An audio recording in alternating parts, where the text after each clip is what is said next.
Hey everybody, and welcome back to another video. Today we are going to be reacting to the first Medal of Honor ever recorded, and this was a suggestion by a gentleman by the name of Philip Thornton 515. His comment reads, I'll stick it up on the screen now.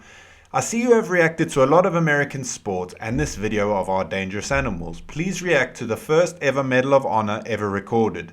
John Chapman makes Rambo look like an average soldier. So I'm going to react to this one today. Before I react to this video or see this video, I just want to thank anybody who has served, who is going to serve, and who is currently serving at the moment. I want to thank you. I take my hat off to you guys. I've got nothing but love and respect for all the armed forces. You guys gave us the freedoms we have today. It doesn't matter where you live in the world. If you're living in a free country, you are there because of people who sacrificed sometimes their life for you. My dad was a soldier, his dad was a soldier, so yeah, thank you very much. Also, if you haven't done so already, please make sure you hit the subscribe button, and while you're at it, you may as well hit the like button as well. And without any further ado, let's get into John Chapman. I don't know what's going on with this. Chapman, a U.S. Air Force combat controller, and the SEALs are attempting to rescue their lost teammate. You'll watch Chapman's heroic actions as he saves the lives of his entire SEAL team and then another 18 members of a quick reaction force, earning America's highest award, the Medal of Honor. Chapman and the SEALs exfil their MH-47 helicopter. John is the second individual to exit and immediately moves in the direction of the summit. He can be seen moving off to the right of the screen, alone. The team is taking heavy fire from every direction, as indicated by the arrows, as Chapman begins engaging targets. You can see spent cartridges ejecting from his M4. Chapman then begins closing with the enemy, forcing his way upslope in knee and thigh-deep snow. Flippin' heck. He is constantly under fire. They're a special breed of people. They are moving towards the bullets that are coming. You know what I mean? They are being shot at and they are moving towards that. I know they get a lot of training, but still, you've got to have heart. And I can't say enough about the respect I have for these guys. Fire as he does this. Chapman's team leader begins to close on Chapman, following his trail through the snow. The dark mass above Chapman is a fortified bunker containing two enemy fighters, each armed with AK-47s, who are firing down on the team in the darkness. This bunker will come to be known as Bunker Number 1. To the left of the tree and Bunker 1 is another gray mass. This is a rock outcropping that came to be called the Boulder. Between Bunker 1 and this boulder can be seen the body of slain SEAL Neil Roberts, the man Chapman and the others are attempting to recover.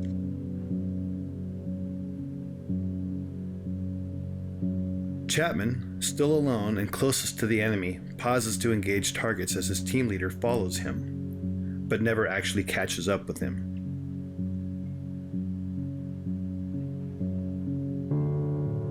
Chapman, on his own, now makes the decision to charge directly into the enemy bunker, despite withering point-blank fire.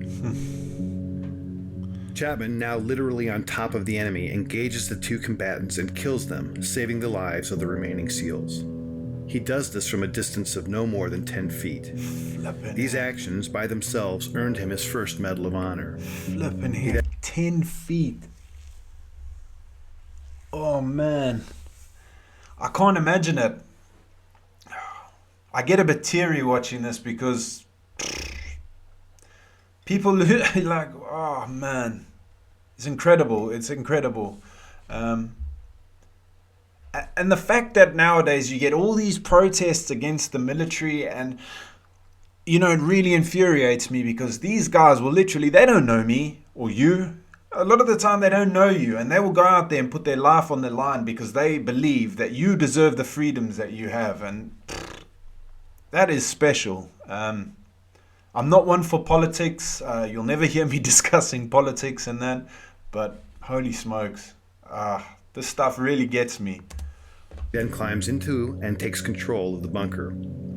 Having cleared the immediate threat, Chapman is then joined by his team leader in Bunker 1. You can then see Chapman and his team leader engaging the next bunker, known as Bunker 2, which is situated to the left edge of the screen. This bunker, manned by a handful of Chechen and Uzbek fighters, also contains a heavy PKM machine gun, hand grenades, and rocket-propelled grenades. John Chapman is shot twice at this time in the torso and collapses, incapacitated.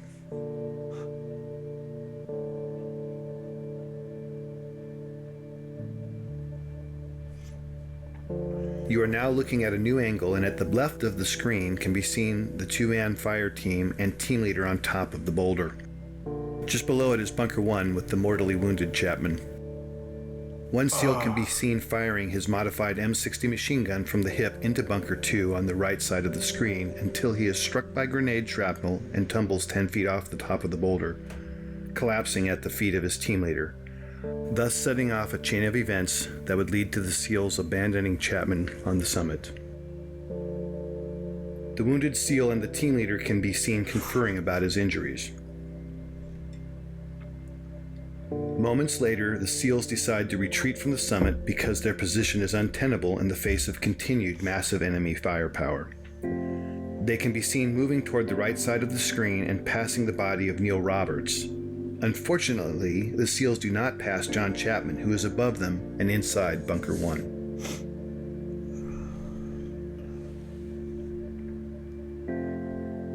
This angle shows 3 SEALs in a triangle. The larger black heat signature is a smoke grenade. Just to its left is a donkey and dead Al-Qaeda fighter killed by Chapman. The steepness of the mountain can be seen as the SEALs begin to slide down the near sheer face.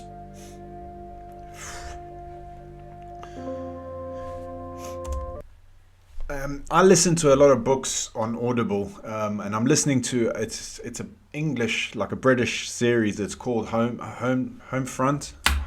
There's 3 volumes to it. I'll stick the links in the description if you want to have a look at it. I'm just double checking the name. Yeah, Homefront, and it follows the life of a few people during World War One, and the one guy came back from war. I won't tell you the whole story, obviously, with shrapnel in his chest that they couldn't remove. And his brother was talking to him, and he said, well, you're out there, you're fighting for the king, you're fighting for the, the right thing. He said, no, you're not. You're there, you're fighting for your brothers. You're fighting for the men that are with you. You're there for them. And that moment, that's all that matters. So, wow, it's incredible what these guys go through. And I'm genuinely tearing up. It's pretty sad stuff.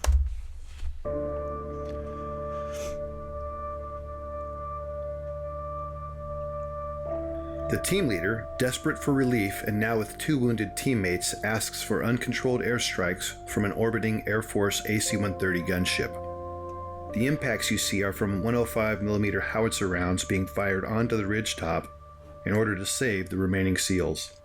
Because neither the SEALs nor gunship know Chapman is alive, he is experiencing these detonations from his position. At approximately 5:20 in the morning, Chapman recovers and begins to engage the enemy. Bunker 1 is on the right side center of the screen, and Bunker 2 to the left near the screen center. It will never be known what caused his incapacitation and recovery. Of the 2 rounds that originally wounded him, at least 1 was mortal, and at this time he is experiencing severe blood loss and shock. Despite that, he begins his one-man stand against 24 enemy combatants. During this time, Chapman initiates a series of radio calls, many of which are heard by a fellow combat controller and teammate of his and Delta Force operators on a nearby summit. Despite this combat controller's replies, Chapman never acknowledges whether because of damage to his equipment or himself will never be known. This new angle and footage shows Chapman at the top, identified by the green dot under the tree at Bunker 1. The lower center of the screen shows the first enemy fighter who is about to charge Chapman in the hopes of killing the American. The timestamp at the bottom shows it is now 6:05 in the morning and fully light. He's been fighting alone now for 40 plus minutes and has received more gunshot and shrapnel wounds as a result of the fierce combat. This scene shows the second of several enemy charges. In this stunning display of determination and courage, Chapman can be seen fighting hand to hand with the fighter. In the larger screen display can be seen additional enemy moving on to the summit. But right now, John Chapman is fighting for his life. 6 minutes later, in this new shot, Chapman can hear another helicopter approaching the summit. He is in the bottom center of the screen underneath the tree and can be seen in the magnified inset box as he begins his desperate final stand to save the lives of the 18 men on the helicopter. The red dots are enemy fighters. John begins engaging the enemy in multiple directions and is rapidly approaching the last of his ammunition. The helicopter contains a quick reaction force comprised of Rangers, pararescuemen, and another combat controller. It is now 6:13 and the helicopter is short final. The enemy is desperately trying to displace Chapman so they can put heavy weapons or rocket-propelled grenades in Bunker 1 while simultaneously engaging the helicopter. With the choice to save his life or the lives of his unknown comrades, Chapman makes the decision to climb out of the bunker and begin firing in multiple directions as can be seen in the inset. Suffering from as many as a dozen wounds, Chapman is in fact already in the process of dying. As he fights, the helicopter is struck by a rocket-propelled grenade and makes a remarkable controlled crash just below Chapman and the summit. Chapman, now off-screen, continues to cover his comrades as they pour out of the stricken helicopter. Some of them are fatally shot as they exit. These images, with Chapman fighting the enemy at close quarter, are the last to show him alive and in this heroic act, thus qualifying for his second Medal of Honor. Ultimately, Chapman would expend all but the last few rounds of his ammunition, until, finally, after 16 bullet and shrapnel wounds, Chapman succumbs when he is shot through the heart. We will never know his final thoughts or words, but what we do know is his decisions and actions single-handedly saved the lives of 23 comrades. Whoa. For more information about John Chapman's amazing story and the details about this mission, I'll be buying that book. Holy smokes.